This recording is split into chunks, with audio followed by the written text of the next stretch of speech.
This is Eric Ohlsen with your Portland Timbers 2017 preview.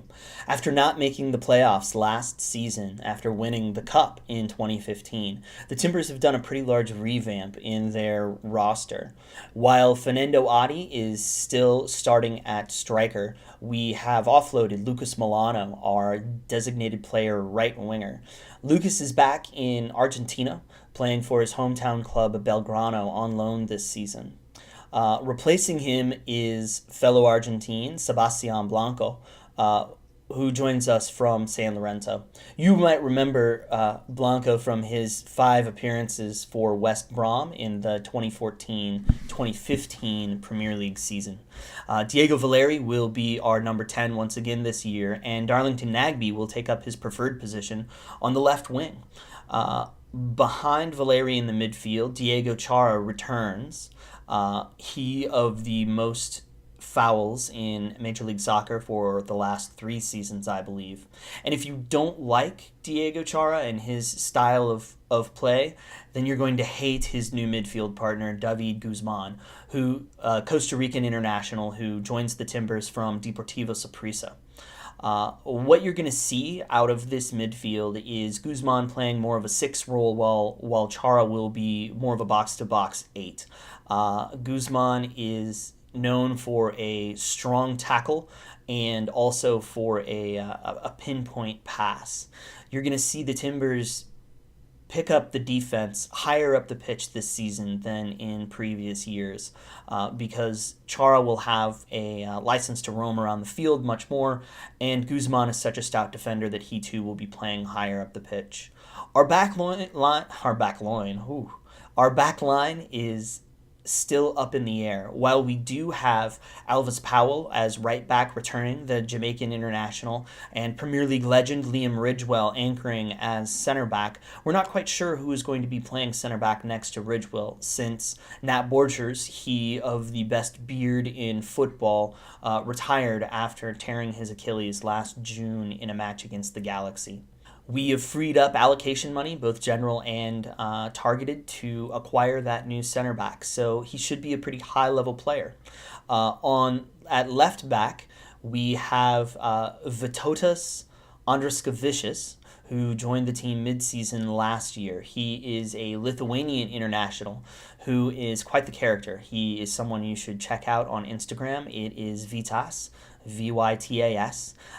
This summer, Vytas acquired a conversion van, which he had painted with a unicorn mural and used that to tour the west coast of the United States and Hawaii.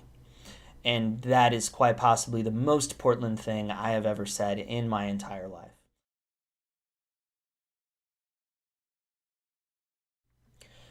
Jake Gleason returns as the starting keeper for the Timbers.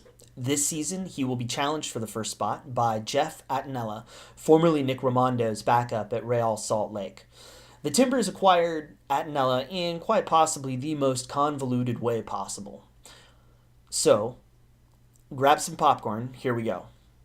Several years ago, the Timbers drafted a player named Miguel Ibarra.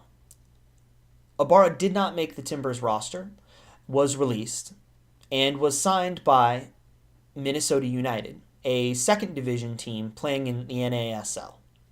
After several quite successful years at Minnesota, he was sold to Club León in Liga MX, where he played for the last 3 years. Last season, the Timbers tried to acquire Ibarra from León, but failed to do so. However, since they tried to acquire him, they ended up owning Ibarra's rights. Minnesota, eager to re-sign Ibarra as it moves to Major League Soccer for this season, struck a deal with the Timbers. The Timbers would trade the rights to Ibarra to Minnesota in exchange for Minnesota drafting Real Salt Lake's backup keeper in the expansion draft. Because you see, when teams join Major League Soccer, they have the right to pick players from other teams to come play for them. Real Salt Lake had to leave Attinella unprotected because they were about to sell their designated player winger, Burrito Martinez, to another club. If they had left Martinez unprotected, Minnesota could have drafted Martinez and then completed the deal and made the profit themselves. So, to recap, the Timbers traded the rights to a player who never actually played for the Timbers to the team he used to play for in exchange for that team drafting a player that the Timbers wanted to sign from a third club. That concludes our discussion of the starters. About the starters, let's talk a little bit about the bench. I think first off the bench will likely be Darren Maddox as a backup striker and winger who is most known for his speed and for his aerial ability. We acquired him last season from Vancouver. Also off the bench will be creative midfielder Jack Barmby.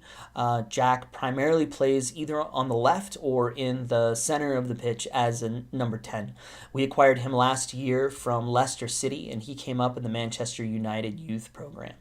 Also returning to the Timbers this season is Dayron Asprilla. Dayron featured at the end of 2015 in the MLS Cup run, and then after disagreements with the coaching staff was sent on loan to Colombian side Millonarios. Dayron had a very public lobbying campaign to be brought back to the Timbers on Twitter. It was really kind of weird to see him retweeting and commenting and communicating with fans who all wanted to see him return. So he's back. We will see how that goes. The Timbers also brought up 3 players from their minor league team, Timbers 2, goalkeeper Kendall McIntosh, winger Victor Arboleda, and center back Renico Clark.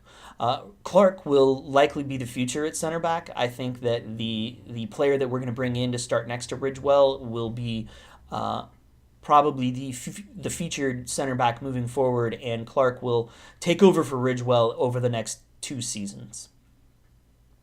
Arboleda is a speedy Colombian winger that we brought into T2 at the beginning of last year.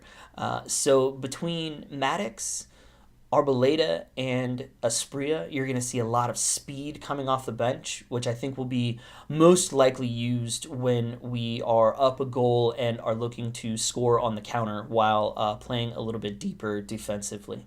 In a distinctly American tradition of corporate owners taking advantage of their workers, Major League Soccer has a draft where players don't have a say in where they get to play, but instead are picked basically at random by each club based on the previous season's performance and positions that are traded between clubs. This year, the Timbers had the number 10th pick in the MLS Super Draft, which they traded for allocation money for the number 4 pick, where they drafted Jeremy Abobasi, who was generally considered the best striker in the class. Abobasi played 2 seasons at Duke University and then went semi-pro and played in the USL for the Charleston Battery for a season. Abobasi is a U20 American international and has not spent a lot of time with the team so far, being with the U20s at the World Cup. You'll probably see him feature more in the second half of the season since he really hasn't spent a lot of time getting acclimated. However, he's a very exciting player that a lot of people here in Portland are very, very high on. So what can you expect from the Portland Timbers this season? You're going to expect to see them defend high up the pitch with Chara and Guzman putting in tackles high and looking for the diagonal pass. You're also going to see a very fluid attacking front 4. Blanco, while he is playing on the right, played on the left frequently for San Lorenzo and also played a lot at the number 10. Nagby will be an inverted winger on the left, and so will cut in a lot to shoot with his stronger right foot. If the preseason is any indication, both Vitas and Powell will also be playing high up the pitch, with these outside backs very involved with possession and attacking. When they do move forward, you'll see Guzman slide back almost as part of a back 3. In the preseason, this has led to a lot of goals, a lot of very pretty soccer, a lot of 1-2 combinations, and a lot of fluid movement. I think that the team's going to be a lot of fun to watch for neutrals this season, and I think they will engender a lot of support from the Timbers faithful. So I am Eric Ohlsen. You can follow me on Twitter at PortlandEric11, and this was your 2017 Portland Timbers preview. Player right winger. Lucas is back in Argentina, playing for his hometown club Belgrano on loan this season.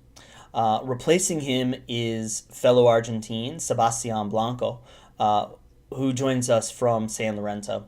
You might remember Blanco from his 5 appearances for West Brom in the 2014-2015 Premier League season. Diego Valeri will be our number 10 once again this year, and Darlington Nagbe will take up his preferred position on the left wing.